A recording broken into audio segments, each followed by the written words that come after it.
Since the dawn of time, man has fought not only for territory or resources, but for something much more subtle and powerful: dominion over the minds of others.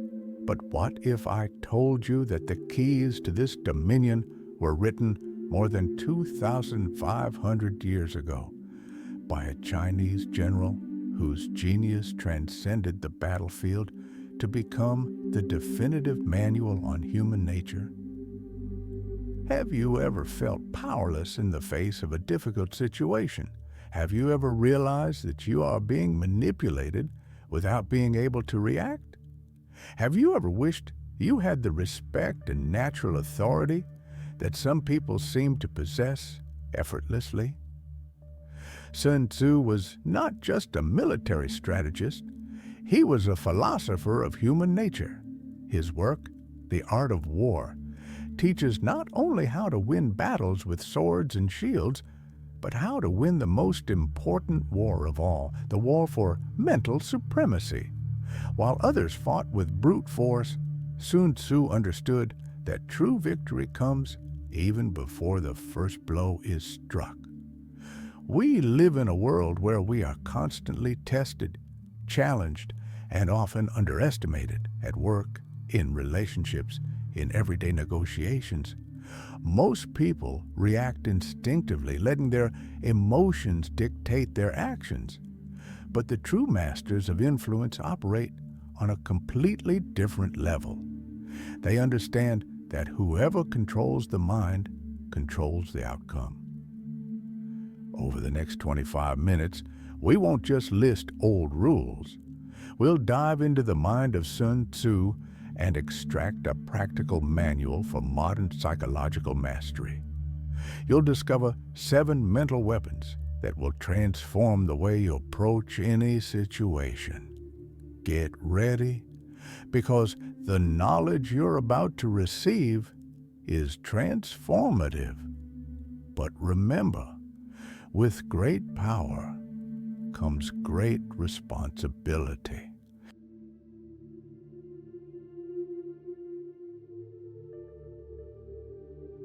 Mental weapon 1. The supremacy of silence. 1. The law, the principle. Whoever speaks first reveals first.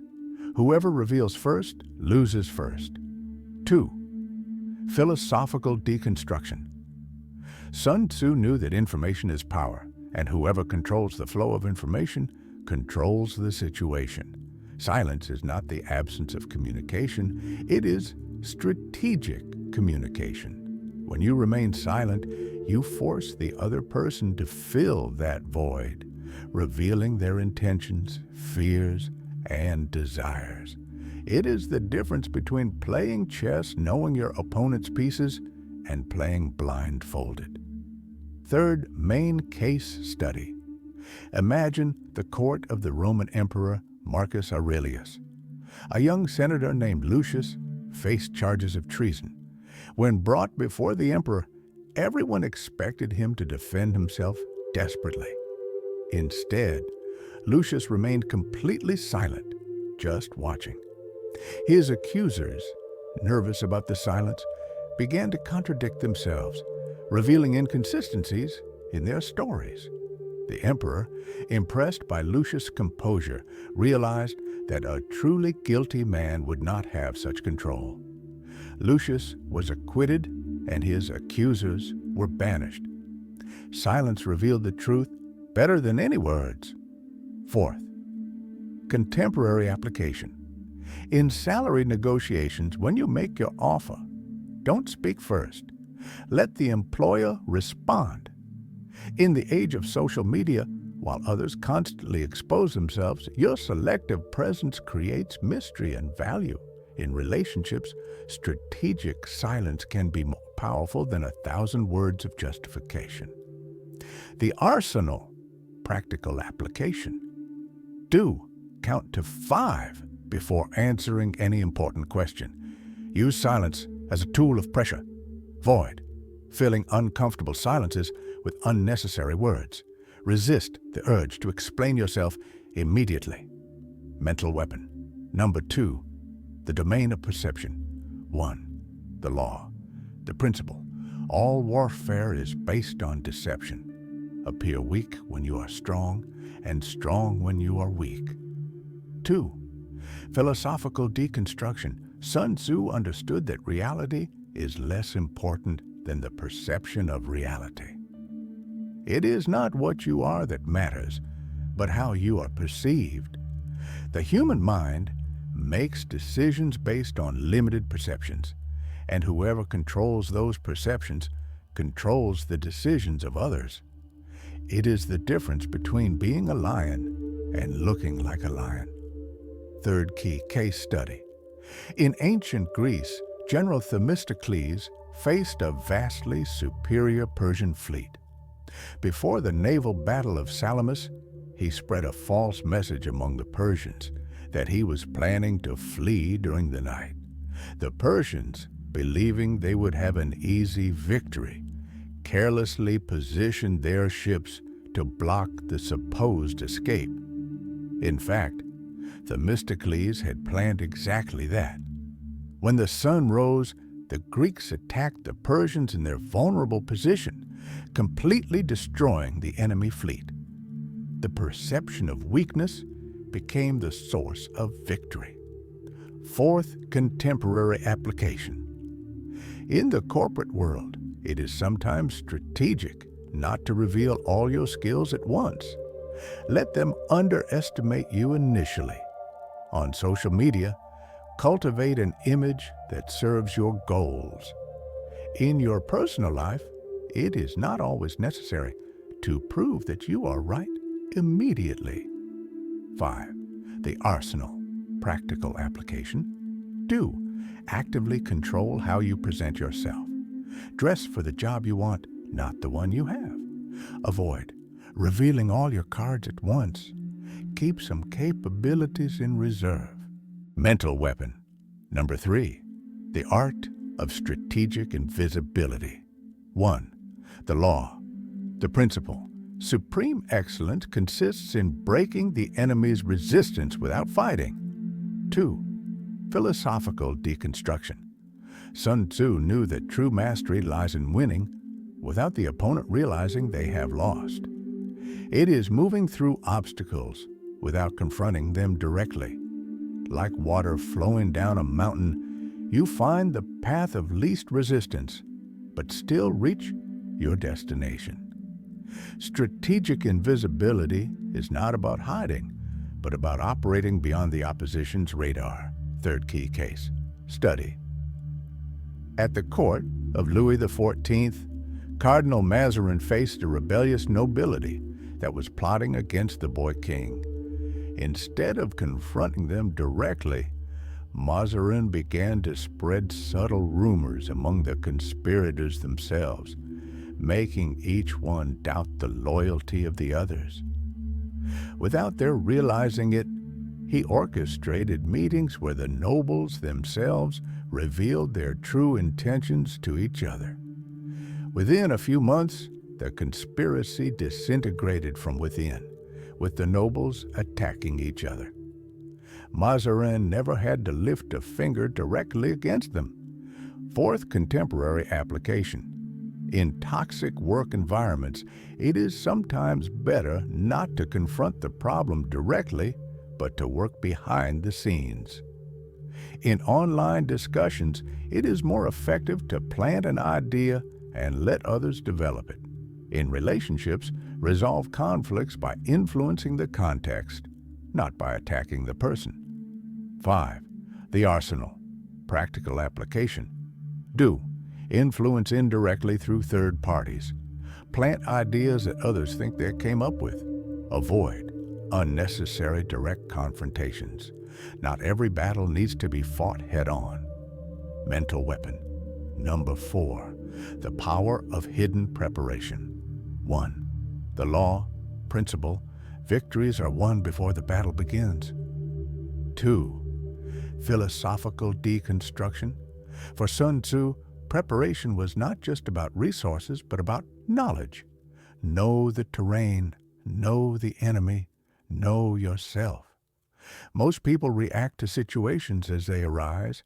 Masters of strategy already know the outcome before the beginning. They create the conditions for success long before the opportunity arises. Third key case study. During the Second Punic War, even before crossing the Alps, Hannibal had spent years studying not only military routes, but also the psychology of the peoples he would encounter. He knew which specific tribes hated Rome. He knew which local leaders could be corrupted. He even knew the weather conditions he would face. When he finally began his impossible journey, he already had a solution prepared for every obstacle. What appeared to be a series of brilliant victories was, in fact, the result of years of meticulous preparation. Fourth, contemporary application. Before entering into any important negotiation, study not only the facts, but the personality of the other party. In job interviews, research not only the company, but the specific background of the interviewer. In relationships, observe patterns of behavior before making important decisions. The arsenal, practical application. Do. Spend 70% of your preparation time studying the other party, not just the subject matter. Avoid improvising in important situations. Spontaneity is a luxury for situations without consequences. So far, we have established the fundamental pillars of psychological mastery. You have learned to use silence as a weapon, to control perceptions, to move invisibly through obstacles, and to prepare yourself like a true strategist. But that is only defense. Now, let's move into offensive territory. The next mental weapons are not for the faint of heart. They teach you how to actively shape others' perceptions in your favor, how to use your opponent's strengths against them, and how to make your victories seem inevitable. Prepare yourself, for you are about to discover tactics that Sun Tzu considered so powerful that he reserved them only for his most trusted generals. Mental weapon number 5, the seduction of necessity. 1. The law, principle, make yourself indispensable, not just useful. 2. The philosophical deconstruction. Sun Tzu understood that true power does not come from forcing others to need you, but from creating a situation where they genuinely cannot imagine success without you. It's the difference between being an employee and being a partner. When you become indispensable, you no longer need to negotiate your position. It becomes unquestionable. Third key, case study. In the court of Henry VIII, Thomas Cromwell was of humble origins, the son of a blacksmith. But he observed that the king had a problem. He needed money for his wars, but he couldn't tax the nobility directly. Cromwell developed a complex system of legislation that allowed the king to legally confiscate church property, generating enormous revenues. More importantly, he made this system so intricate that only he fully understood how it worked. The king, initially suspicious of the commoner, soon discovered that he could not rule without him. Cromwell had become indispensable not through force, but through unique expertise. Fourth, contemporary application. At work, don't just be good at what you do. Be the only one who completely understands a crucial system. In relationships, don't just be present. Be the person who brings a unique perspective that no one else offers. In business, don't just compete on price, but create value that only you can offer. The arsenal, practical application. Do. Develop a skill or knowledge that is difficult to replicate. Become the expert in something that everyone needs.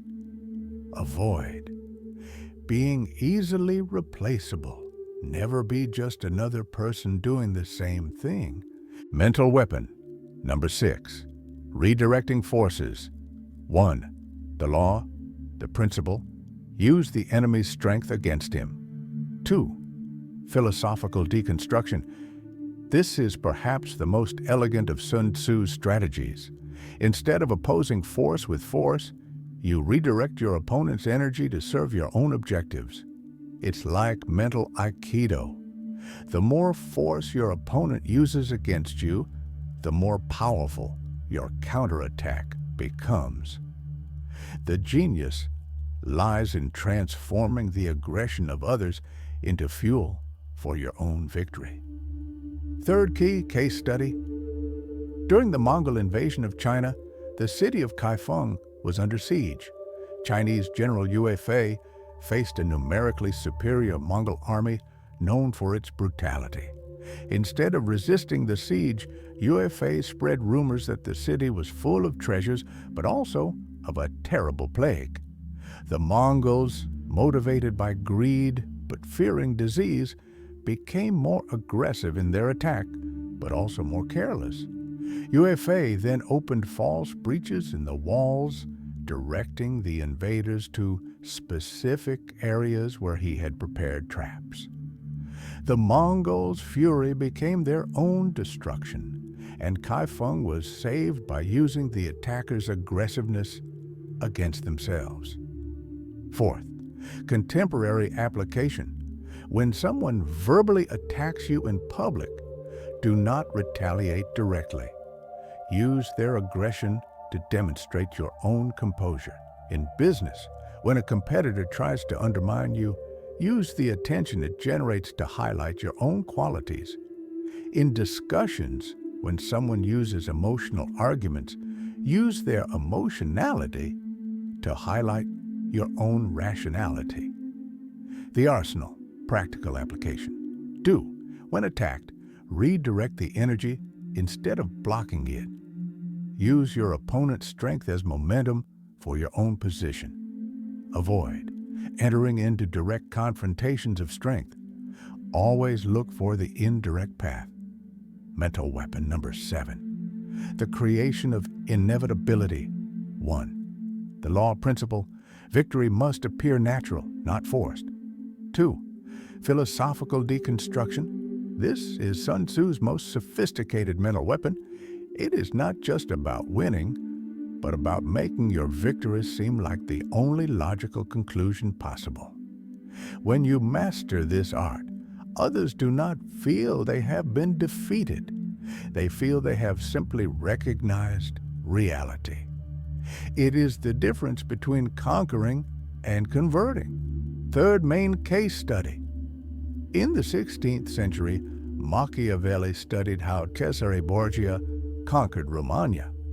Borgia did not simply invade the cities. He created conditions where the citizens themselves asked to be ruled by him. First, he allowed brutal mercenaries to terrorize a region. Then he appeared as a liberator, publicly executing the same mercenaries he had hired.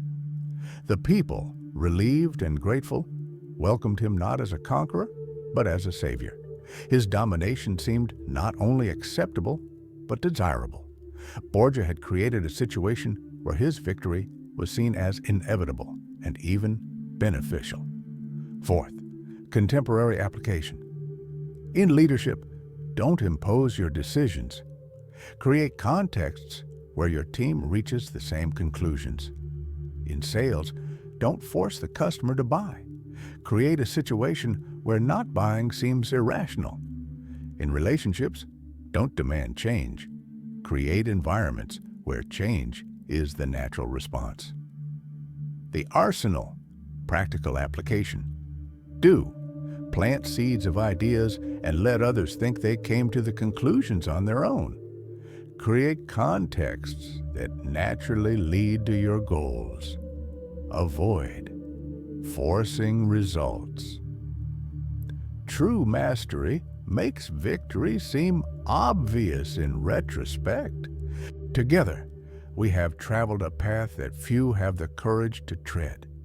You have discovered the 7 mental weapons that Sun Tzu considered essential for mastering any situation.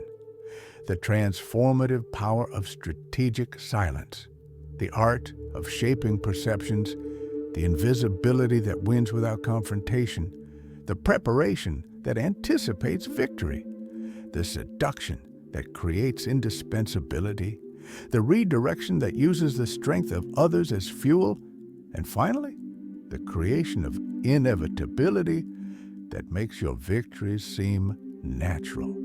Together, these weapons form a complete system. They are not isolated tactics, but parts of a larger philosophy about human nature and power. Sun Tzu was not just teaching how to win wars, he was revealing how the human mind works in situations of conflict and pressure. But remember, this knowledge is a double-edged sword. It can be used to build or to destroy, to elevate or to subjugate. Sun Tzu himself warned that the true strategist wins without destroying, dominates without humiliating. The choice, as always, rests in your hands. Use these mental weapons to protect yourself from manipulators, to navigate turbulent waters wisely, to achieve your goals with elegance and efficiency. But never to crush others or feed an unhealthy ego. Power without wisdom is destruction, but power with wisdom is transformation. In the comments, share which of these 7 mental weapons you consider the most powerful and why. Which one do you intend to master first? I want to hear your thoughts on this journey through the mind of Sun Tzu. If this journey of self-discovery and psychological mastery resonates with you, if you want to continue unraveling the secrets of human nature and influence, subscribe to the channel. We are just beginning to explore the depths of knowledge that great minds like Sun Tzu have left us. Your like is a sign that this knowledge has value, that you recognize the importance of understanding not only the rules of the game, but how the game really works. This is how we build a community of people who refuse to be manipulated and choose to be masters of their own destiny.